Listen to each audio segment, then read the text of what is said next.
that brings about peace, yes. Clarke Griffin, your impossible choices. How dare you judge me?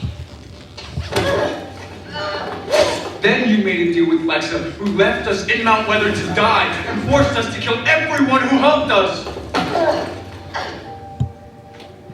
Listen to me, Clarke. I know how you feel. But the pain will never go away. What's the point if all there is pain and suffering? Are you running away from my pain? You don't ease pain. You overcome it. There's no joy without pain.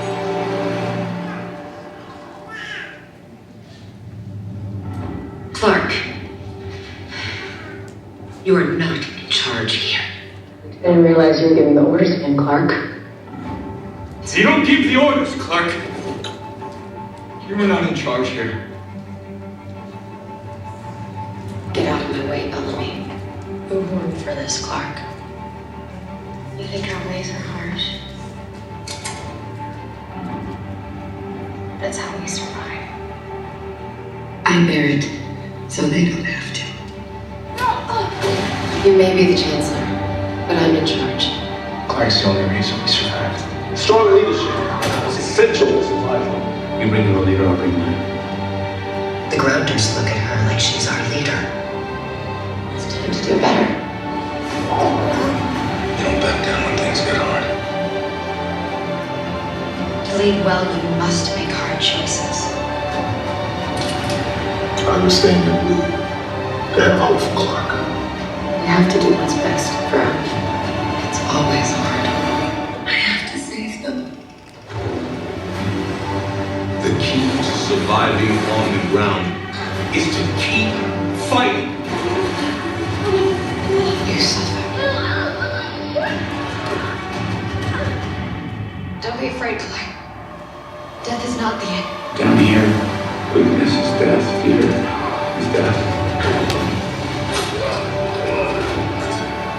I don't want to face any of this. You always want to save everyone. They're all here out their own story. You don't know my pain. Living with ourselves is another story. I'm not stopping until we have a solution that saves everyone.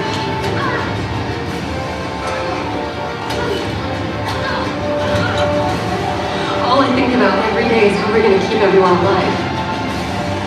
We save who we can save today. Alexa!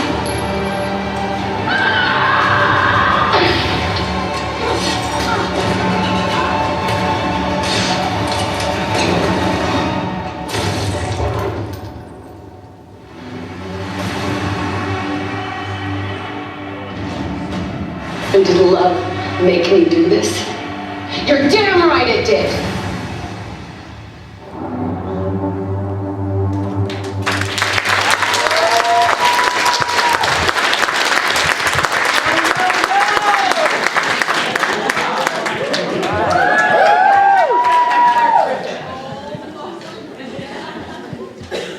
I just have to say that Etsy is a beautiful place. I was literally looking for a Lost t-shirt and I saw this t-shirt and I went, I have to wear this for the Eliza family. I could not be more obnoxious.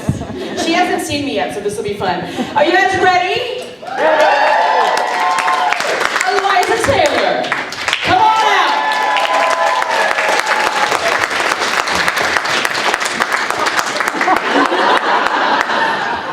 What's up? You're welcome. I love it. It's like the Eras tour, but Clarke's tour. Best. I had to. You ever shop on Etsy? It's great. I do. I got this ring on Etsy. Oh wow, see, that's nice. Cool story. All right, I don't know how you guys wear these. It's really sweaty in here. Okay, good. How you doing? I'm good. My voice is fading. Yeah. A lot of talking this weekend. What has been a highlight for you, ConAgeddon 4? I think just having this amount of cast together has been incredible. Like, what a freaking great crew. It's been really amazing to see some people that I haven't seen since before the pandemic. Right. To see old faces, like people who have been coming to this convention since the very beginning, but also so many new faces. Like we're meeting like new fans who have just started watching the show, and I just like pinch myself because I can't believe that it just keeps getting this new life, you know, like people still like it. There's an entire group of people here because of your show, and thanks to you and Bob and Zach for putting on ConAgeddon, by the way.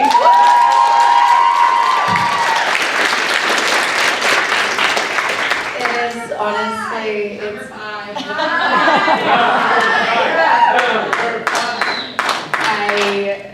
this is Zach's fault. It's always Zach's fault. Yeah, no, but I mean, like I think I've said this a million times this weekend, but it's funny because every year we say, oh, this will be the last one. And then it goes so well and we have so much fun and we're like, let's do another one. No, Mike doesn't believe you when you say that. Yeah. No. I know. But yeah, was there a question? I can't even remember. Who knows? I don't remember either. I don't know. Okay, so of Clarke's eras, the Eliza Taylor Swift tour, which Clarke era was your favorite? I mean, I have to say, like season 1. OG. Infant Clarke. Oh wait, baby Clarke, baby Clarke, sorry, it's gonna be in your head the rest of the con. You're gonna make me miss Henry. Oh, not that I already do, obviously. Yeah, but yeah, I think so, you know, because that's where it all began. I mean, you filmed the pilot 11 years ago now, 2013. And do you have a strong memory of filming that pilot? I do. Yeah, I do. Did you even have any clue this would be the result? No. No. Because how many pilots had you filmed that never went through by that point? None. Oh, that's right. You were about to leave LA. I was. Yeah. I'd never filmed anything American. Right. It was my first pilot and my only pilot. I haven't shot one since. Okay, I don't think many people know this, but can you tell everyone about you were almost on Game of Thrones. Oh yeah. I mean, you know, I got in like close To playing Khaleesi. Mother of Dragons. Wouldn't that have been something? We wouldn't have been here because of it, because that. Then we got the 100. I know. It was funny because like I remember reading the script and I was like, what is this show? Like it was, you know, like nothing I'd ever read. It was very risque. Yeah, I was just like, this is crazy, but yeah, I'm glad that I did this show. Right. And I'm glad that I am here. And you also, you know, are married with a child because of this show. I know, So right? Isn't I that think crazy? everything happens for a reason, as they say on Lost. Drink. That's their bingo card. It's true. Yeah, 100%. And we've talked about this before, but different hairstyles, different outfits. But I don't know if I've talked to you since season 7 about, you know, there's era, the first era you like Clarke season 1. Yeah. And I know you love the Henley. Were there any other, like, did it help your physicality with any of the other outfits throughout the seasons? I mean, I did like my sort of more groundery look with like the black corset and the long duster, and That was pretty cool. yeah. That was awesome. I also like didn't mind those leather pants in season 5. Were they comfortable? They were comfy and they made me look like I had a butt. Oh, Which I don't. There was the illusion was them. Yeah. Are there any projects you can talk about besides? And by the way, Quantum Leap. Who is watching live on Quantum Leap? Amazing. We've talked about this. You are going from a show where you were #1 on the call sheet for 7 years. Yeah. What is it like to now be first a guest star and then recurring? Is it more relaxed for you? Do you enjoy it? Yeah. Yeah. Oh, it was great. It was so good because it was like my first project since having Henry, and I wasn't sure. Like I wasn't sure if I was going to be, if I still had it, if I could still act. So it was amazing in that way, and just the fact that it's shot in LA, which is a city that we love and know. And I could like drive to the studio in 15 minutes and be home for dinner, and it was like not being in every episode and every scene and being able to balance work with my home life it was just the perfect gig, and the character was so much fun. And can you tell us a little more about if you'll be back on this show? Well, we don't know if the show will be back. I hope so. If they asked me back, I would absolutely say yes, because I loved it so much. And are there any other projects coming up that you can hint about? No. Sorry. I am just chilling right now. Well, and we've talked about the strike affected so many people's jobs. It really did, and it feels super quiet right now. I'm hoping that it gets better, obviously, because that's kind of my job. It's the only thing I know how to do. But I'm an optimist, and I believe that it will all be great. It's going to be fine. And let's talk about It Only Takes a Night. Who's seen it? It's 3 people! I think you can rent it on Amazon right now, at least in the US. good. On Prime. That's what I did. I downloaded it for a flight. It's so funny, isn't it? You should do a rom-com. Like, you do this dark sci-fi, but you need to do a rom-com. I know, I would love to do a rom-com. Like New Girl. Yeah, I love New Girl. I know. Yeah. Wouldn't you like to see Eliza be funny in a show? I can be funny, guys. No, I would love that. Yeah. Would you? So does your team put you up for auditions for comedy? Yeah, sometimes. Okay, just wondering. Yeah, Yeah. I just don't often get them. But do you still enjoy doing sci-fi? I do. I mean, I never thought that it would be something that I would love so much, because it wasn't something that I watched much of before doing 100, but now it's just so fun. And do you see yourself pursuing more directing opportunities as well in the future? I would, if I got any offers. Yeah. I would absolutely. It works a different part of your brain, and it's so collaborative, and Yeah. it's cool, being a part of that process.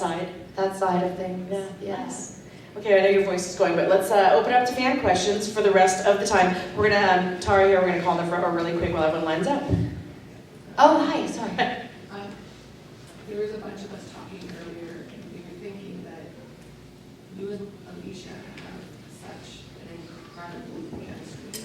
Is there any chance in the future that you could do some other, not Lexa as Clarke, we know that's over, but some other show or something? Oh, absolutely. I would love to work with Alicia again. I just think you guys have such an incredible chemistry. That Yeah. you lose that.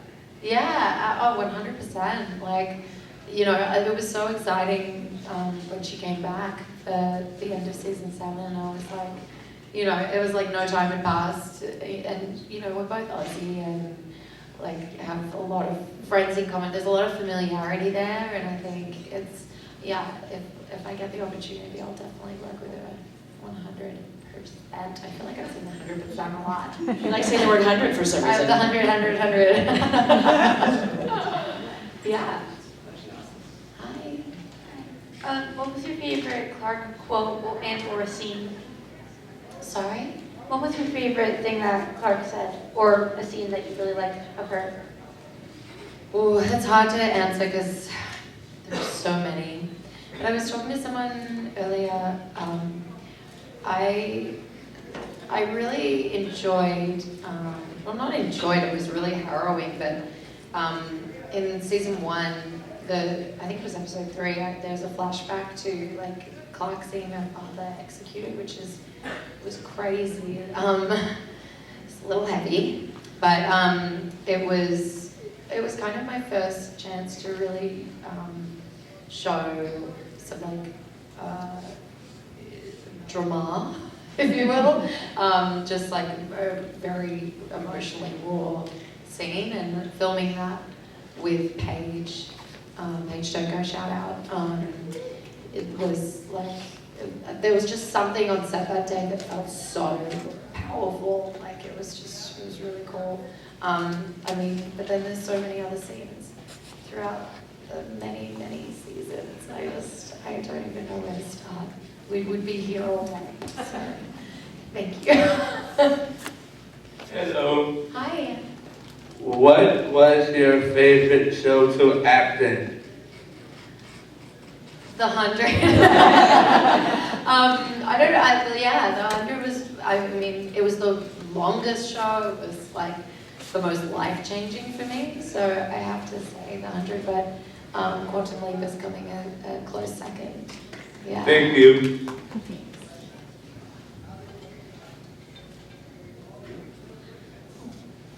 So quick question. Clarke lost everyone that was really important to her, like the four most important people.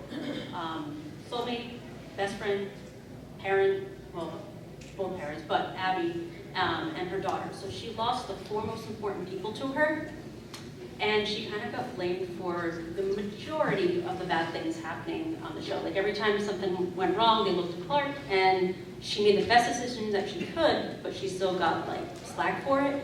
So by the end of season 7, when there's like a dozen people left in humanity, like physically, and everyone else is celestial beings, do you think that Clarke felt it was worth it in the end, that she did all this for there to be like a dozen people left and everyone else is just floating in like an afterlife, basically? Yeah.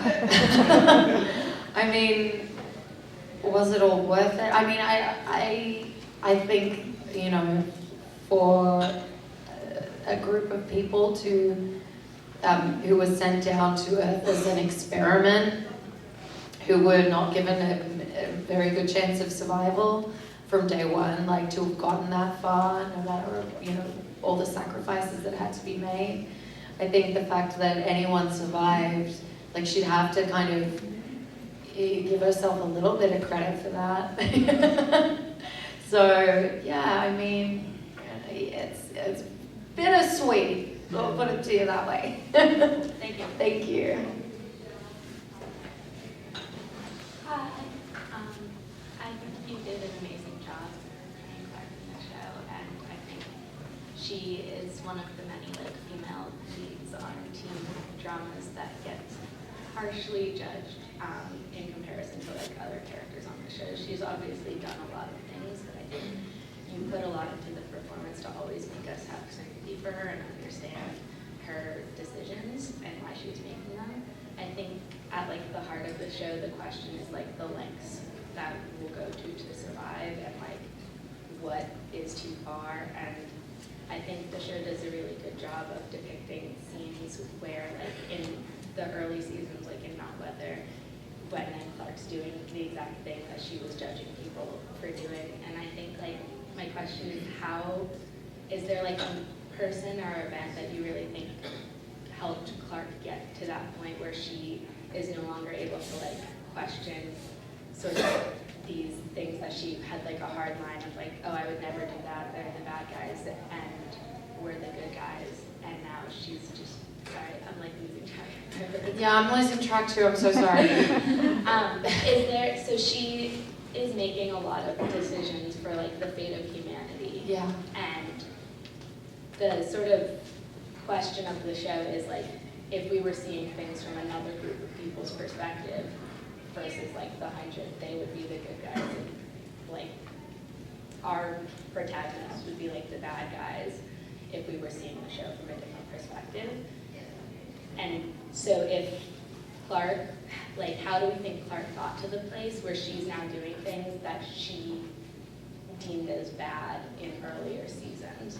Like, do you think there was like a turning point moment, or was it just very gradual over time? She's just like not questioning. Gotcha. I think it was gradual over time. I don't know if there were a couple of pretty line crossing moments. Like, I mean, I think Mount Weather making that decision was one of them.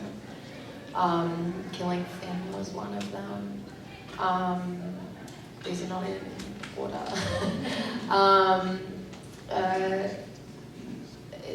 Oh God, there's so many. Lex's death was one of them.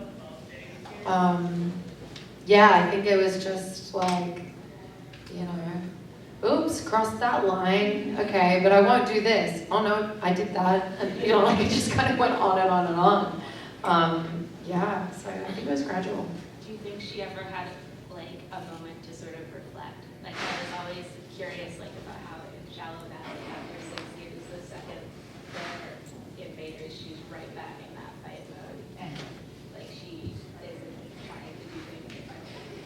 I know it's very like this is our home, there's invaders, there's criminals, but I also think maybe she would have tried to approach things differently after that time. But why? Yeah, I'm sorry. Sorry. What was the question? Do you think she I'm so sorry. ever had a moment to reflect? A moment to reflect. Gotcha. Sorry, the way you speak about it is so beautiful that I get lost in what you're saying, and then I forget what my answer would be. Yeah, that for me is the thing where I go like, when is this girl going to have a moment? To, like, it's too much for one human being, to process and purge and, you know, and be able to like heal. It just doesn't seem to be any time for that. I think the only time is like that, you know, is with Maddie, where she's able to tell stories about where she came from and like through doing that, like heal parts of herself, but then it's like straight into a whole other chapter of the show. So yeah, I mean that was the one thing I really wanted for Clarke, was like to see her heal and process, and I don't feel like I quite got that. You know. Thank you. Thank you. You kind of already touched on this a little bit, but I was wondering if there is a specific scene that stood out to you that, as an actor, was especially challenging for you? Oh, like in the 100? Yeah, or after. Yeah, there were a lot. There was one that was like, this isn't going to be like a particularly profound answer, but there was one scene. It was my first day back on season 5, I think, or season. It was after after Clarke's mother dies, or and she finds her clothes and like sniffs her clothes and then breaks down. And it was the strangest thing. Like I got in my head. And I just, like, I couldn't feel, like, usually I can tap into Clarke, but I think it'd been a while since I played her, and I don't know, something happened and I couldn't cry for the first time on this show. I was like, where's the waterworks? It was the weirdest thing. And I was really, like, I really kicked myself afterwards. I was so embarrassed, because, you know, you're standing in front of about 100 crew. When you're doing these scenes and you want to do a good job. And I just really felt like I let everyone down that day, and I found that really challenging because I wanted to give Clarke this moment to like feel her mother's passing, and I just felt like I didn't do it well enough. And that, I mean, that happens as an actor sometimes, but you know, that was an unfortunate time for it to happen to me. Thank you. Thank you. Hello. What's your favorite line that Clarke says?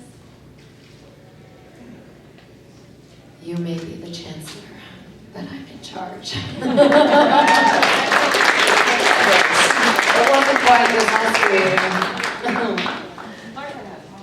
She did, yeah, she did, but no, I don't know if it was this bad. Two things.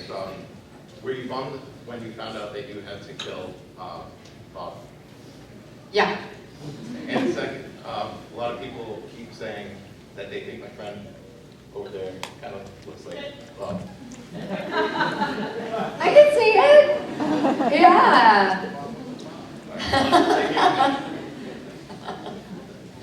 Hi again. Hi. So, my favorite part of the show is that it's essentially post-patriarchy, and I think one of the most refreshing things about an apocalypse show where there's a constant threat of death is that in the 100 there's never a threat of sexual violence. And like to me, that's what makes me like able to watch a show that's so violent is that like no woman ever gets put through that in the show. Wow. I've never even, you're right.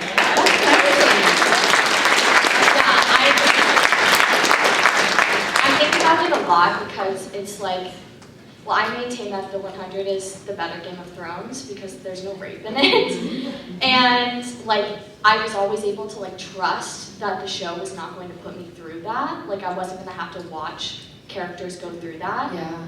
And I was just wondering if, I feel like the show has such powerful feminist implications and like what that has meant to you as an actress to like lead that effort.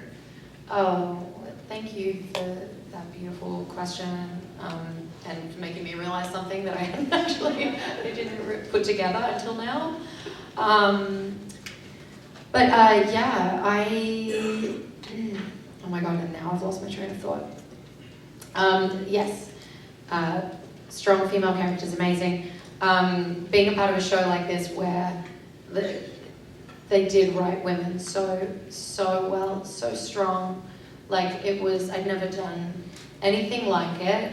I had always kind of, you know, like a lot of female characters a lot of the time are used as a vehicle or like a roadmap to the man's story. Like, you know, they're just kind of along for the ride. And in this, it's so female driven. I feel really honored and blessed. And I've actually learned a lot about my own strength as a woman from this show. I didn't realize that I was strong until I did this show. So I have a lot to thank Clarke and all the women on that show for. Yeah, it's meant a lot to me too. Thank you. Good, I'm so glad.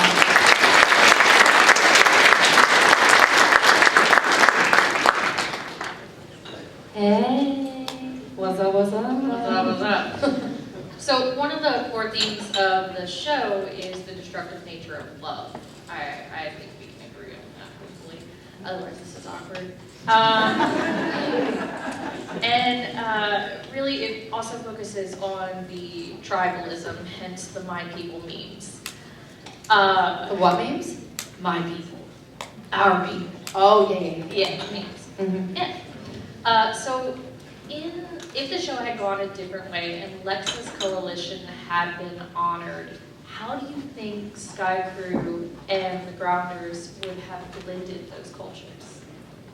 If Lexa hadn't won? If the coalition had been honored. Oh, right. On Tari didn't pull, you know, the whole situation. How do I think? Yeah, Sky Crew and the Grounder culture would have cohabitated. Oh my goodness. It would have been awesome. Yeah. I don't even know how to answer that. I think, I love how much you guys think about this stuff and I can talk about it so eloquently and then I come up here and I'm like, yeah, that would have been cool. Give yourself some grace, you've been up here for a while. Thank you. No, I think, there wouldn't have been as much drama, or death, but it would have been sick. So there you go, that's all I got. My brain is mush. Imagine a world where you're like co-leading, Lexa. I know, and it would Clarke. have been beautiful. Yeah. Also, even though season 7, we all have our thoughts about it, your speech at the end was fantastic. So the question of, did love make me do it? You're damn right it did. I'm just remembering that now. That was that was a lot of dialogue. Hello. Number one, I finished 100 like a few years ago, and right after my parents were like, "Hey, let's watch a Christmas movie." And I watched one of the Christmas movies. And yes. When I tell you, I was waiting for Clarke to do something in that movie. The switch never came off, and so I'm just watching. I'm like, okay, is she gonna kill this person? You know, just different stuff. Amazing movie. Yeah, that's a great movie. Once it clicked out of my head at the end, I'm just like, oh, that's a good movie. So, She didn't kill anyone, but it was pretty good. It's so weird, she was clean and happy. yeah, Right. yeah. And you know, I've asked a few of the others. You know, you played such a pivotal role that influenced not only us as humans, but also the women in here, just being a strong, pivotal role in the show.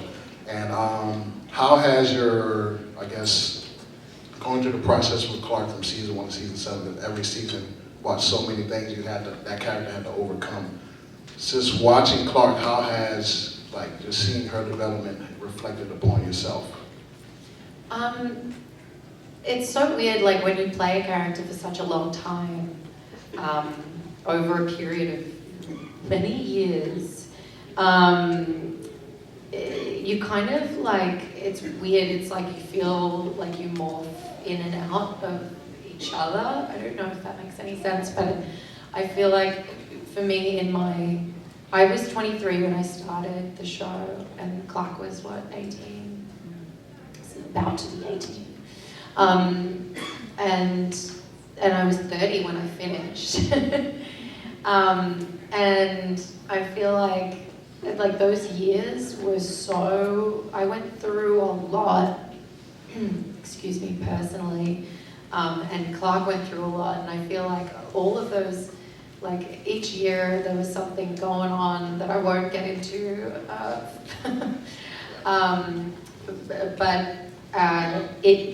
that led to my performance with Clarke, and like it almost felt like everything that happened in my life bled into Clarke, and it happened for a reason, and I was able to give that to my performance. But I was also learning from her, and I was getting strength from her in moments where I felt like I was really alone. It sounds so mushy. It was like Clarke was with me the whole way, and it's only now, like coming out, like years after going through that time, being Clarke is me, I am Clarke, sort of she is I, whatever, that I can see how much that actually helped me get through some really tough times. I don't know if that answers your question, Awesome. but I enjoyed talking about it, so thank you. Thank you.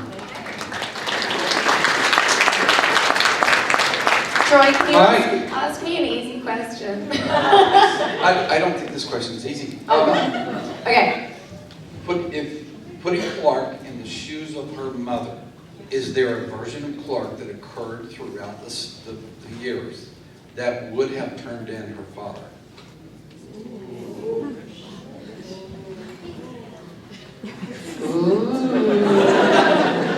So, let me get this straight. If, like, I'm putting myself in Abby's shoes, yes. Is there a version of Clarke who would have been Abby, in essence, turning in her father for what he was about to do? Yeah, that's not an easy question at all. No, that's a very interesting one. I think, oh God, I don't know.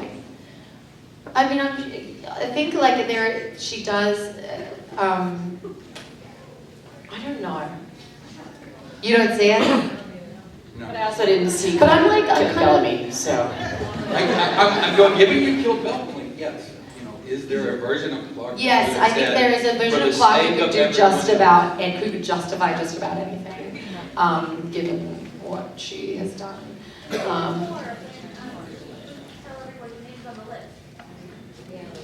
What's that?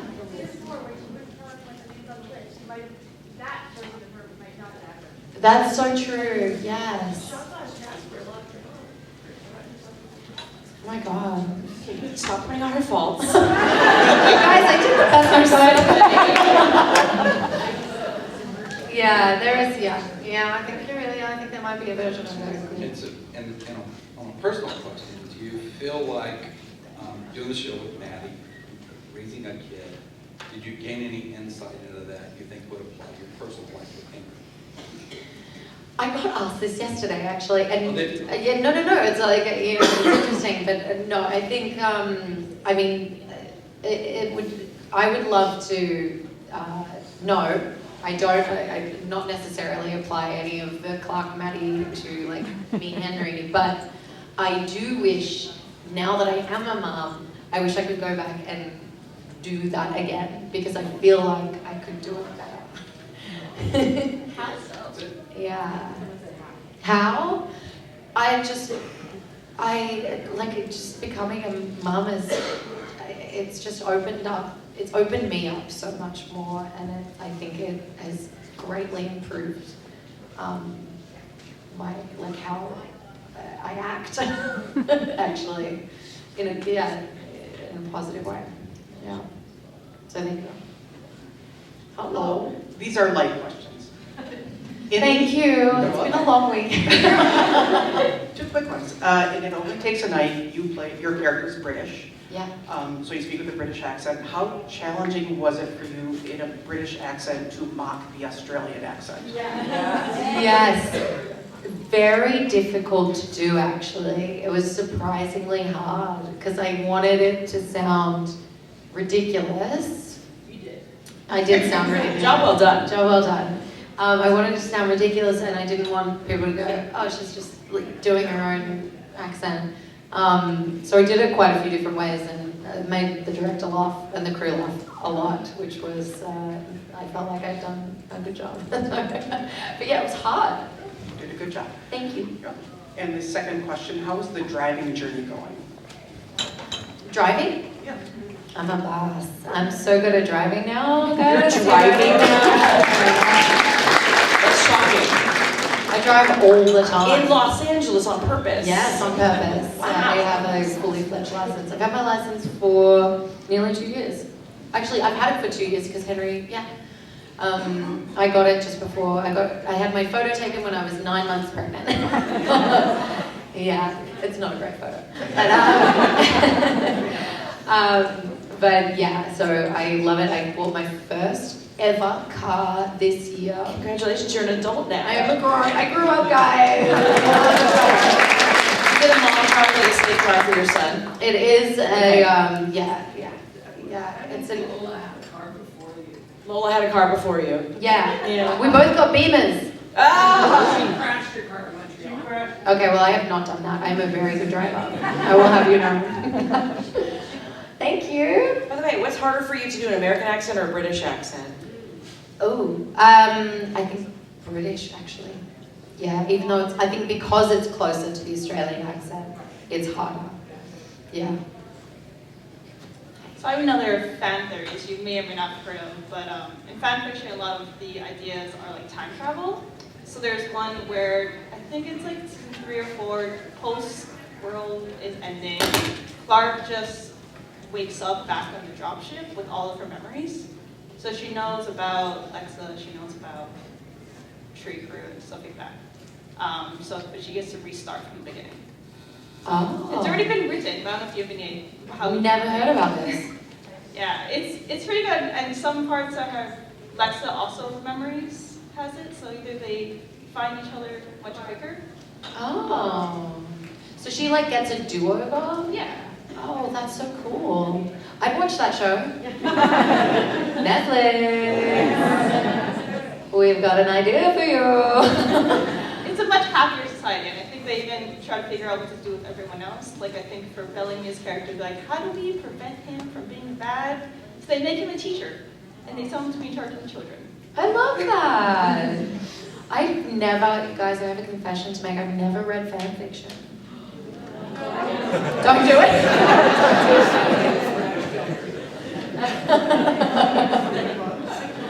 Okay, I won't. That sounded nice though. Thanks for telling me. This mic is dead. Yeah. Okay, no. Can you hear me now? Did you just say this mic is dead, Mike? I did say that, you're welcome, yes. There are some beautiful fan fictions out there. Shout out to the writers of fan fiction of all genres. It takes so much time, and a lot of them now have book deals and movies, and they have transitioned into amazing careers. So It's amazing. I would never rip on fan fiction writers, but there's a lot out there that might make you a little uncomfortable. Because it's sexual? Yes, there's you with a lot of different versions of characters in romantic relationships. I'm being very vague. Okay. Yeah, you're welcome. All right. Wow. Now we're By the way, your best friends are always Raven and Octavia. I love that. Yeah. I haven't read any either. Cool. Pardon me, I'm so sorry. It's okay. You're about to make it.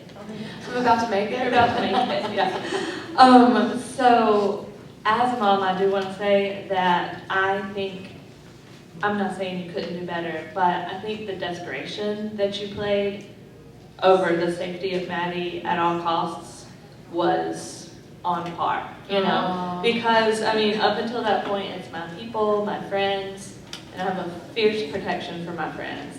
But that's nothing compared to parents, you know? So the fact that the only thing that makes Clarke's character change towards the end of season 7 realistic is being a parent and knowing that, like, you know what, but really, nah, you know, like when it comes to your kid versus the world, I love my friends, but what are you gonna do? Totally. Right? Totally. So I think that in that way, you did a great job. So props. Thank you. Good job, Mom. We're also our Natasha's critic, right? Yeah. Yeah, so don't be so hard. But my question is, so this theme that someone touched on, the love is weakness with the grounders, right? And then Allie trying to get rid of those hurtful memories, so having to take away memories of relationships, right? And then the Bargoans breaking all those selfish bonds. If you had to complete the love is weakness saying, what would you, love is what? What does the show say in its entirety about what love is? If you had to do one word, like, love is what? And because it's the very end of the con, I'll tell you that some people have said presence, strength, choice, action, courage. Whoa. So, just ideas. Like, what do you think the show says about love is what? Love is everything. Honestly. It bonds us. It's everything. I mean, I love love. The show says a lot about it. Yeah. Great job. Thanks. Thank you. Hello. Hi. So I feel like this question is more for Joe, but Eliza, if you know it. What is ConAgeddon? It's a Joe panel, yeah. What does ConAgeddon stand for? I'm assuming it's, that's what I figured. I just didn't know if that was asked or, okay. What was the answer? What? What was the answer? What does ConAgeddon stand for? Like, yeah. I thought it was a question for you. Well, I mean, no, the Well, people if that you know, responded. I don't know if they told you guys what it stands for. I assume Well, we came up with it. So Armageddon. Okay, that's new. It's my first one. I didn't. Yeah. Armageddon. And we didn't want it to be like, you know, in 100 case, specific. Yeah, 100 specific in case we really enjoy doing it, which we do, and expand it into other sci-fi shows. May I mention one called Lost? Okay, just Lost. I've gotten Shadowhunters. What else have I got? Nancy Drew. Fabulous. Anyone else? Quantum. Oh my god! Supernatural? Yes. I mean, yeah, that's why we called it ConAgeddon. Okay, So we makes could sense. do all of those. 7 more questions. I just have one more. Shoot. If the 100 were to happen in real life, where you were sent to the ground with the original cast from the pilot, who would end up surviving, and would you guys still be the same characters you were in real life? I would not have. I mean, I'm. Would you still be in charge? No. There's no fucking way.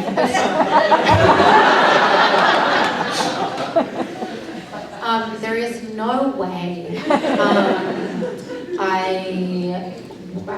Yeah, I mean, no. But do you know who is like so incredibly nurturing but also protective and you know what I'm saying? Is my husband. Seeing him as a father is like the most, I have no words, but I think that he would be the calm, confident, collected, protective leader that we would need to survive, which Bellamy was as well, Right. except he was a little more mean at the beginning. And maybe had some selfish reasons for doing what he was doing. And Chelsea would be your entertainment, obviously. Sorry? Chelsea, she'd be your entertainment, obviously. Oh, absolutely. It's my first time meeting her, and she's like, She's hey, amazing. well, I love her. Yeah. I know. She's like the best. My money's on Marie. Yeah. I think that I would follow her. Although, Yes. although we've learned that Zach has basically Oh my God, a Zach. bunker. Yeah, So yeah. during the apocalypse, we're all going to his house. Yes. Yes. He does have a bunker now? No, it's not like I have money on him building one in the next year. Okay, great, good to know. Yeah. No, but he literally he's not a prepper, but he's got a lot of preparations in case of things. Yes. Yes.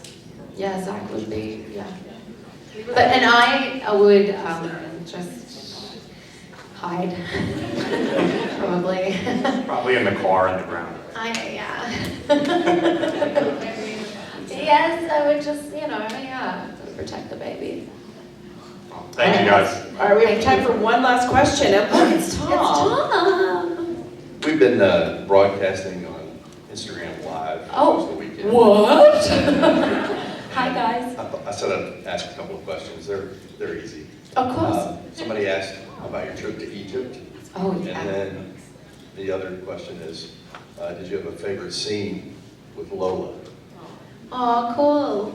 Well, my trip to Egypt was like a whirlwind. It was crazy. I basically got on a plane. Well, they told me I was getting on a plane, and so I did.